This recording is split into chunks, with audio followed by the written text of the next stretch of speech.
বয়ফ্রেন্ডের সাথে ব্রেকআপ করে বাড়িতে ফিরলাম, একটু হতাশ ছিলাম। তখন ভাবি এসে বলল, নীলা তোমাকে আজ বিকেল পাত্রপক্ষ দেখতে আসবে। এই কথা শোনার পর মনে মনে ভাবলাম, ঠিক আছে, মা পাত্রের সাথে আমি ছবি তুলে সে ছবি হোয়াটসঅ্যাপে রাহাতকে পাঠাবো, রাহাত সে ছবি দেখে চলবে। রাহাত আমাকে বলেছিল আমি 1 সপ্তাহের মধ্যে কোনো বয়ফ্রেন্ড জোগাড় করতে পারবো না, আর দেখো কি অবস্থা, 1 ঘন্টার মধ্যে আমার বয়ফ্রেন্ড জোগাড় হয়ে গেল। এই কথা ভাবতে ভাবতে ভাবি এসে বললো, চলো তোমাকে রেডি করে দিই। তখন সে আমাকে কালো টিপ, কালো শাড়ি, কালো চুড়ি পরিয়ে আয়নায় দাঁড়া করালো। আর আয়নার মধ্যে আমি নিজেকে দেখে চিনতে পারলাম না, কত সুন্দর লাগছে, সত্যি অসাধারণ। এরপর পাত্রপক্ষ চলে আসলো, ভাবি সবার সামনে আমাকে নিয়ে গেল। তখন পাত্রপক্ষে সবাই আমাকে অল্প অল্প করে প্রশ্ন করলো, আমি সব প্রশ্নের উত্তর মাথা নেড়ে আস্তে আস্তে উত্তর দিলাম। সবাই আমাকে দেখে পছন্দ করলো। তখন পাত্রপক্ষের চাচি বলে উঠলো, পাত্র আর পাত্রীকে একটু কথা বলতে দেওয়া হোক, তাদেরকে আলাদা রুমে নিয়ে যাবো, ওদেরকে কথা বলতে না দেওয়া হলে কেমনটা দেখা যায়, ওদেরও তো একটা। তারপর ভাবি আমাকে আর পাত্রকে একটা রুমে নিয়ে গেল। তখন আমি রুমে গিয়ে পাত্রকে বললাম, আপনি যদি আমাকে পছন্দ হয়ে থাকে তাহলে আর কোনো কথা বলি না, চলেন একটা সেলফি তুলে ফেলি। একথা বলার সাথে সাথে হঠাৎ কেউ একজন বলে উঠলো, কেন সেলফি তুলবে বয়ফ্রেন্ডকে দেখাই তাকে জ্বালানোর জন্য? একথা শোনার সাথে সাথে আমি একদম হতবাক, কী রে কে বললো? পরে উপরের দিকে তাকাই দিকে, মা ও তো রাহাত, পাত্রটা ছিল রাহাত, আমি তো আগে তাকাই দেখি নাই, সেই জন্য চিনি নাই। তখন আমি বললাম, তোমার সাথে আমার দেখা হয়ে গেছে, তুমি কেন আসছো? ও বললো, কি ভেবেছো তোমার সাথে 2 বছর প্রেম করলাম, তারপর তুমি অন্য কাউকে বিয়ে করবে আর আমি সেটা মেনে নেবো? এটা কখনোই সম্ভব না, আমি তোমাকেই বিয়ে করব আর আজকেই বিয়ে করব। এটা বলে সে সেদিনই সব বিয়ের আয়োজন করে ফেলে, আর সেদিন রাতে সে আমাকে বিয়ে করে নিয়ে আসে। সব কিছুর জন্য আলহামদুলিল্লাহ আমি অনেক বেশি খুশি হয়েছি। এখন যখন ভাবি আমার অনেক বেশি খুশি লাগে। তার সাথে এভাবে হাসি খুশি সুখের সংসার আমার 9টা বছর কেটে গেল। আজকে আমাদের বিয়ের 9মতম বার্ষিকী। আমি তার পছন্দের মতো সব রান্না করতেছি সকালে ঘুম থেকে উঠে।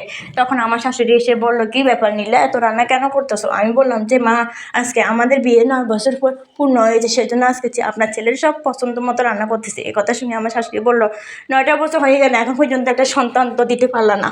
এই কথাটা শোনার পর আমার চোখে পানি চলে আসলো, আমি কান্না করে দিলাম।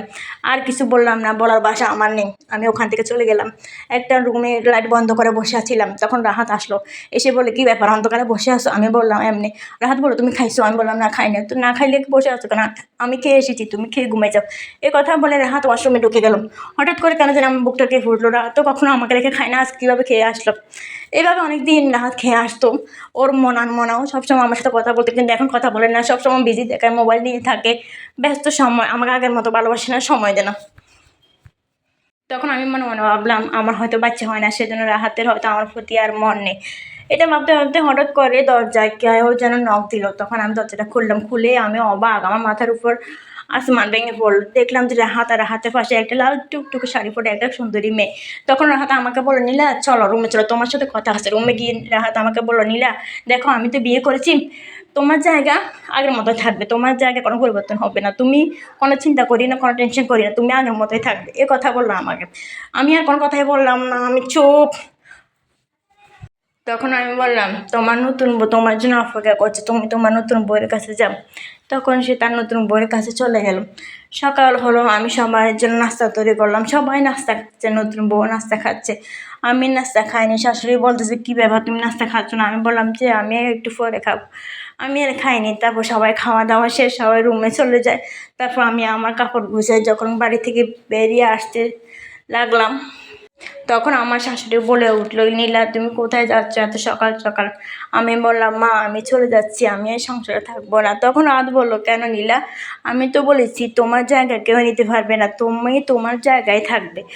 তখন তখন আমি রাহাতকে বললাম, আমি তোমার শুধু প্রয়োজন ছিলাম, কখনো প্রয়োজন হতে পারিনি। তুমি কখনো আমাকে ভালোবাসোনি। যদি আমাকে সত্যিই ভালোবাসতে তাহলে কখনো আমাকে রেখে আরেকটা বিয়ে করতে পারতে না, আমাকে এভাবে তুমি কষ্ট দিতে পারতে না। আমার পক্ষে সম্ভব না এই সংসারে থাকা, তোমাদের স্বামী স্ত্রী সম্পর্ক এগুলো দেখা আমার পক্ষে সম্ভব না। আমি চলে যাচ্ছি, ভালো থেকো, তুমি সুখে থেকো। রাহাত যেদিন বউ নিয়ে বাড়িতে এসেছে সেদিনই আমি জানতে পারলাম আমি মা হতে চলেছি। রাহাত আমার জন্য আরেকটা অপেক্ষা করতে পারলো না। যাই হোক, আমি সব কিছু মেনে বেরিয়ে আসলাম বাড়ি থেকে। আমার এই গল্পটি যদি ভালো লেগে থাকে আমার চ্যানেলটি সাবস্ক্রাইব করে দিন।